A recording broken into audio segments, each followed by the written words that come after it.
Moabot sa 150 ka mga empleyado, shoppers ug tenants sa usa ka mall sa Ecolan, Davao City ang nakadawat og libreng training sa hands-only cardiopulmonary resuscitation kon CPR niadtong adlang Huwebes, June 4. Amo aktibidad gipangunahan sa grupong Private Sector Alliance for Disaster Resilience Society kon Arise Philippines sa pagigalayon sa Bureau of Fire Protection kon BFP, Department of Health kon DOH ug City Health Office.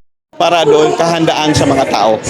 Na kung may event na mayroong medical emergency within the malls o sa mga high density population areas, mayroon na tayong mga tao na marunong mag-conduct ng basic CPR. Mapasalamaton kayo mga partisipante sanglit dako ang ikatabang sa mong kahibalo sa CPR aron magamit panahon sa emerhensiya dahil silang pamilya, trabahoan o komunidad. Ako sir, kaning ako salba na kinabuhi. Yes sir, kay para makatabang ta in kaso og naay unconscious or ma-stroke ba diha. Uy, tabang sir. Ano man?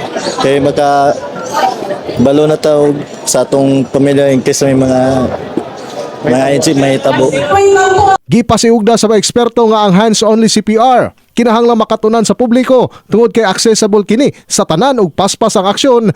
Pinaagi sa chest compressions lamang nga walay rescue breaths. Gawas nga luwas ug praktikal tungod kay walay mouth-to-mouth contact. Dako usab kini og ikatabang aron makaluwas og kinabuhi samtang nagapabot sa mga medical responders. In the heart of changing lives, ako si Brigada Julius Pacot alang sa 93.1 Brigada News FM Davao, The Music and News Authority.